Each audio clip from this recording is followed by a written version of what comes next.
c'est Touche-à-tout, bienvenue sur cette nouvelle vidéo. Aujourd'hui je restaure une ancienne statue des années 70 je dirais, qui est en plâtre et qui a de nombreux éclats. Je vous mettrai une petite vidéo d'intro pour vous montrer dans quel état je l'ai achetée. Alors cette petite sculpture c'est vraiment un tout petit prix. Je l'ai acheté 2 € dans un magasin de dépôt que vous connaissez sûrement, ça s'appelle Ovid Grenier, c'est une franchise nationale, donc il y en existe plein. C'est des gens qui viennent déposer du coup leurs objets qu'ils ne veulent plus, qu'ils étiquettent, etc. Ils quittent les locaux et puis ensuite le magasin se charge de vendre pour eux l'ensemble de leurs biens sans qu'ils soient présents. Donc c'est vrai que c'est l'occasion là-bas de faire des bonnes affaires à petit prix. Pour cette restauration, je me suis inspirée de Mondrian et de quelques statues que j'ai pu trouver dans le commerce. Je vous mettrai quelques modèles en images ici et là.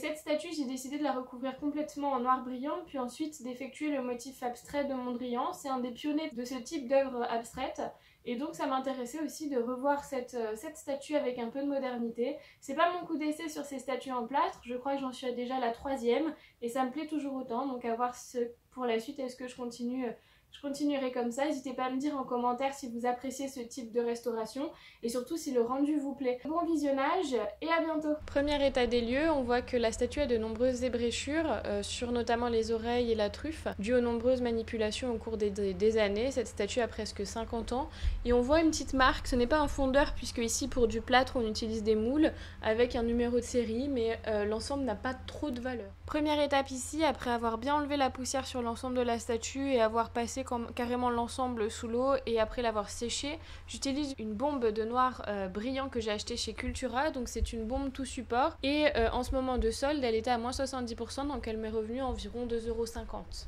Pour appliquer la peinture avec la bombe, on n'oublie pas d'enlever la goupille de sécurité, puis ensuite on se place à une distance raisonnable de la statue, donc ici à peu près 20 cm, et on n'hésite pas à repasser si les zones ne sont pas complètement opaques. Le rendu est assez impressionnant sur cette statue. Dès cette couche de noir, je trouve que la statue a directement une autre finition. Ensuite, je souhaite réaliser des bandes assez perpendiculaires et parallèles sur l'ensemble de mon chien, donc j'ai pensé initialement m'aider de guide en utilisant du scotch de peintre.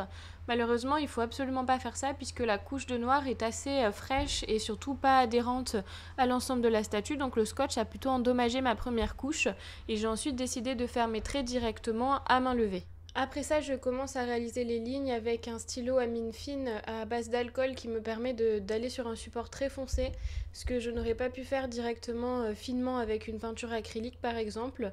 Et j'attaque les tracés et c'est à ce moment-là que je me rends compte que les scotch c'est pas une bonne idée et ça me crée plein de manques sur mon chien. Donc pour cela, je vais ensuite passer avec de l'acrylique toutes les zones manquées en noir. Pour les tracer à main levée, j'évite de passer 2 fois sur une même ligne puisqu'on va créer de l'épaisseur en repassant beaucoup de fois et j'essaie d'alterner sur les largeurs de colonnes, les longueurs aussi, pour avoir des zones qui sont toutes différentes les unes des autres.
Enfin à l'étape primordiale de cette vidéo, donc ajouter les couleurs sur certaines zones délimitées en blanc.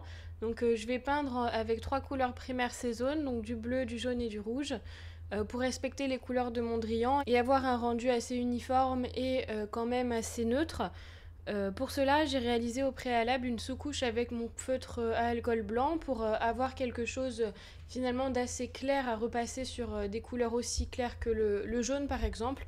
Je passe mes zones en blanc grâce à mon feutre et ensuite je vais réaliser plusieurs couches de chaque couleur Ici je pense que j'ai réalisé 3 couches successives pour le rouge et le bleu et une 4e pour le jaune qui est très claire sur ce type de support. Et enfin la dernière étape de cette vidéo que j'ai pas filmée, c'est le vernis brillant que j'ajoute sur l'ensemble, puisqu'en plus j'ai dû rajouter du noir sur les manques. Ça me permet d'homogénéiser tout le noir et d'avoir une finition brillante et facile aussi à entretenir.